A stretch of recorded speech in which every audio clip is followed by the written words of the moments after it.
علیہ وسلم کے وصال ظاہری کے ایام قریب آئے تو حضور نے سرخ پٹی باندھی، تیز بخار ہے نبی کریم کو، 2 صحابہ سہارا دے کے مسجد میں لائے، نبی پاک علیہ السلام کو بظاہر سہارا دے کے لایا گیا۔ کریم رسول نے لوگوں کو جمع کیا، حضور آج کیا ہونے والا ہے، آج کیا کہا جائے گا، آج کس لیے میٹنگ بلائی ہے؟ نبی کریم کے کل صحابہ جب مسجد میں جمع ہوئے تو کھچا کھچ مسجد بھری ہے۔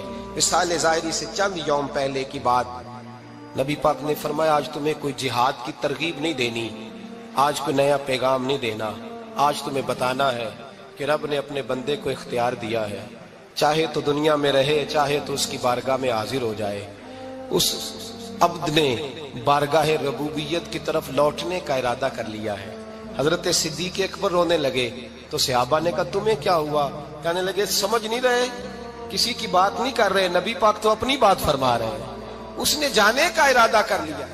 سنیے میرے بھائی، محبوب پاک نے فرمایا بھائی کسی شخص کو میری طرف سے کوئی تکلیف پہنچی ہو تو بدلہ لے سکتا ہے، بدلہ لے سکتا ہے، کسی کو تکلیف پہنچی ہو۔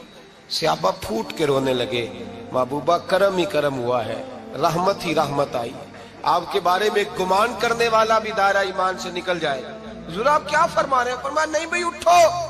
پیچھے سے جناب عکاشہ بن محصن اٹھے، ہاتھ کانپتے ہیں، آگے بڑھے، کہنے لگے یا رسول اللہ، ایک جنگ کے موقع پر آپ نے درہ مارا تھا، ننگی پیٹھ پر صفیں سیدھی کراتے، بات دل میں رہ گئی ہے، میں نے بدلہ لینا ہے۔ نبی کریم نے فرمایا بلال دوڑ کے جاؤ، فاطمہ کے گھر درہ پڑا ہے، درہ لاؤ۔ سیدنا بلال حبشی کہتے میں گیا، دستک دی سیدہ طیبہ طاہرہ، حضرت فاطمہ فرمانے لگی بلال کیسے آئے ہو؟ اماں جی وہ درہ چاہیے تھا۔ سیدہ کو تشویش ہوئی، کہنے لگے بلال نہ تو جنگ پہ جانا ہے، نہ جہاد ہے، نہ کوئی ایسا موقع ہے، حضور کی تو طبیعت مبارک بظاہر بڑی علیل ہے، درہ کیا کریں گے؟ حضرت بلال عرض کرنے لگے اماں جی ایک صحابی بدلہ لینے لگے ہیں، صاحب طبقات نے جملے لکھے ہیں، کہتے ہیں بی بی صاحبہ نے درہ بھی دیا اور امام حسن حسین کو بھی باہر نکالا۔ فرمانے لگی عکاشہ سے کہنا 100 درے مارے، ان 2 شہزادوں کے جسم پر نبی پاک کے قریب نہ جائے، میں نے 2 بچے پیدا ہی اپنے محبوب پر قربان کرنے کے لیے کیے، ان کو لے جائے۔ حضرت بلال کہتے ہیں میں 2 شہزادے لے کے آیا، اور جب دروازے میں میں لے کے پہنچا تو نبی پاک نے دیکھا تو آنکھوں میں آنسو آ گئے، فرمایا ان کو بٹھا دو، مجھے پتا ہے فاطمہ نے کیا کہہ کے بھیجا ہے۔ حضرت سیدنا بلال فرماتے ہیں درہ میں نے جناب عکاشہ کو دیا، حضرت عکاشہ درہ لے کے آگے جو بڑھے تو حضرت ابوبکر صدیق نے ان کے پیروں پہ ہاتھ رکھا، فرمایا عکاشہ میری طرف آ یار، مجھے مار درے، نبی پاک کے قریب نہ جا۔ مصطفیٰ کریم نے فرمایا ابوبکر تو ہٹ جا، اسے آنے دے۔ فرماتے ہیں میں چند قدم آگے گیا تو مولا علی شیر خدا نے میرے پیر پہ ہاتھ رکھا، کہنے لگے عکاشہ سوچ تو صحیح تو کیا کر رہا ہے؟ حضور نے فرمایا علی ہٹ جاؤ، میرا اور ان کا معاملہ ہے۔ جناب عکاشہ آگے بڑھ رہے، نبی کریم نے فرمایا میں اپنی امت کو درس دینا چاہتا ہوں، خبردار خبردار زندگی میں تمہارے ہاتھ سے زبان سے کسی کو تکلیف نہ پہنچنے پائے، خبردار یاد رکھنا وہ معاشرے بگڑ جاتے ہیں، وہ معاشرے تباہ کر دیے جاتے ہیں جہاں ظلم ہوتا ہے، جہاں زیادتی ہوتی ہے، جہاں لوگوں کو ستایا جاتا ہے۔ محبوب کریم کے قریب آئے حضرت عکاشہ کہ حضور میری پیٹھ ننگی تھی، آپ بھی ذرا کپڑا ہٹائیے۔ نبی کریم نے پیٹھ سے کپڑا ہٹایا، جناب عکاشہ نے درہ جو اٹھایا تو صحابہ کی چیخیں نکلی، حضرت عکاشہ نے درہ دور پھینکا، حضور کے بطن اطہر سے لپٹ گئے، چومنے لگے، کہنے لگے حضور وہ تو صفیں سیدھی کراتے لگ گیا تھا، آپ نے کہاں مارا تھا؟ یا رسول اللہ میں تو بہانہ بنا رہا تھا کہ جاتی دفعہ مجھے وجود چومنے کا موقع نصیب ہو جائے، مجھے یہ موقع نصیب ہو جائے۔ میرے حبیب نے فرمایا جس نے جنتی دیکھنا ہو میرے عکاشہ کی زیارت کر لے۔ بھائی ظلم کا دروازہ کھلا ہوا ہے اور لوگ بھول جاتے ہیں زیادتی کرتے ہوئے، وہ بہو سے ہی کیوں نہ کریں، وہ اپنے گھر کے بھول جاتے ہیں کہ شاید پوچھنے والا کوئی نہیں، شاید میزان نہیں لگے گا۔ ایران کے بادشاہ نے اپنے بیٹے کو پڑھانے کے لیے ایک استاد صاحب کا بندوبست کیا۔ استاد صاحب کو کہا کہ میرے بچے کو دین پڑھائیے، میں چاہتا ہوں کل اس نے عنان حکومت کو سنبھالنا ہے تو یہ دین سے آگاہ ہو جائے، اس کو کچھ سکھائیے پڑھائیے۔ بہت نیک بزرگ بڑے درویش عالم پڑھانے لگے، اسباق مکمل ہو گئے، دین کے اسباق قرآن مجید پڑھایا، احادیث طیبہ کا درس دیا، اصول فقہ سے روشناس کرایا۔ جب بچے نے مکمل تعلیم حاصل کر لی اور آمین ہو گئی، دستار ہو گئی، فارغ ہو گئے، تو پھر ایک دن استاد صاحب نے کہا بیٹے کل تم نے ضرور آنا ہے، کچھ بات کرنی ہے۔ شہزادہ گیا ملنے استاد صاحب سے، استاد صاحب نے کنڈی لگا لی، ہاتھ میں درہ پکڑ لیا، مار مار کے پورے وجود کو زخمی کر دیا، کوئی غلطی نہیں، کوئی بات نہیں، مارا۔ اب بچہ آیا آ کے بادشاہ سلامت سے کہا کہ ابا جی سمجھ نہیں آئی، بڑا مارا ہے استاد۔ تو سیانے تھے نا بادشاہ، یہاں تو قاری صاحب روز کٹہرے میں کھڑے ہوتے ہیں، مولوی صاحب آپ نے میرے بچے کو کیوں مارا ہے؟ آپ 8,000 کے مولوی ہیں، میرا کئی کروڑ کا بچہ ہے، سویرے بدل لیں گے، خبردار آپ نے بچے کو ہاتھ لگایا، اپنی حیثیت میں رہے معاذ اللہ۔ جو قومیں استادوں کو کٹہروں میں کھڑا کرتی ہیں وہ ترقی نہیں کر پاتی، جو استادوں کو کٹہروں میں روز کھڑا کرتے ہیں۔ کہا ابا جی بڑا مارا ہے، تو والد بڑے سمجھدار تھے، کہنے لگے بیٹا استاد باپ ہوتا ہے، وہ زیادتی نہیں کرتا، کوئی بات ہوگی، میں تیرے استاد کو کٹہرے میں نہیں بلاؤں گا۔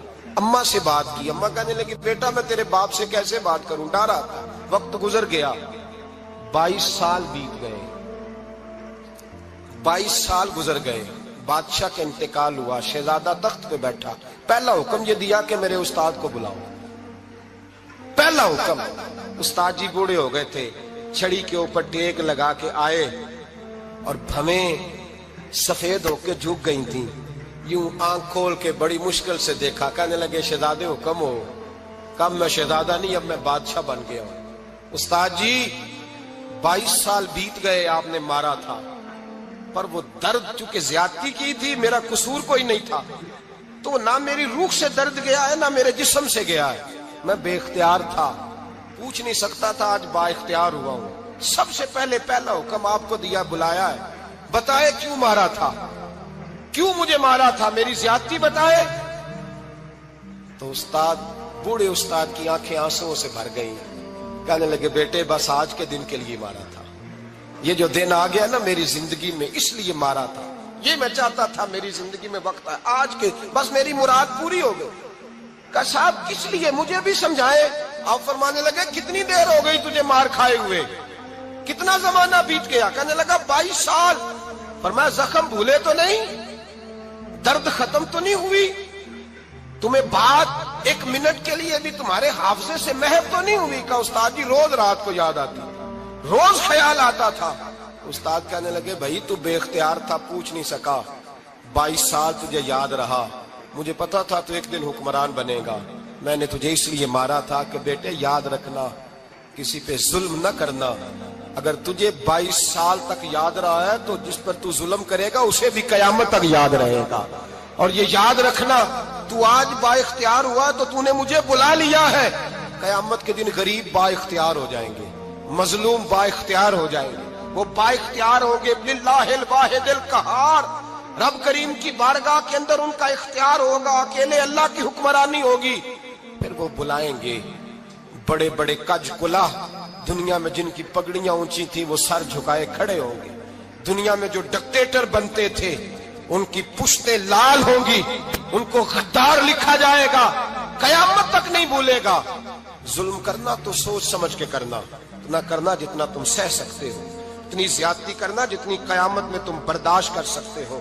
میرے نبی کریم صلی اللہ علیہ وسلم نے فرمایا ظلم سے بچو، یہ قیامت کے اندھیروں میں سے ایک اندھیرا ہوگا، زندگی میں زیادتی نہ کریں، اگر تھوڑی دیر کے لیے کوئی چیز برداشت کر جائیں گے تو وہ فائدہ دے جائے گی، کچھ دیر کے لیے اگر سہ جائیں گے تو نفع مل جائے گا، سہنے کی کوشش کریں لیکن زیادتی نہ کریں، نظر کو، سوچ کو، ذہن کو پاک رکھیں، اور میرے بھائی زندگی پوری ظلم سے بچیں، زیادتی سے بچیں۔ امیر المومنین حضرت جناب سیدنا عمر فاروق رضی اللہ تعالیٰ عنہ رات گھر میں تھے تو رونے لگے، بڑی دیر تک روتے رہے، والدہ اٹھی تو صاحبزادے سے کہنے لگی پتہ کرو تمہارے باپ کو کیا مسئلہ ہے۔ شہزادے آئے، کہنے لگے امیر المومنین والد گرامی کیا ہوا؟ تو حضرت عمر فاروق کہنے لگے بیٹا اپنی اماں کو بلاؤ۔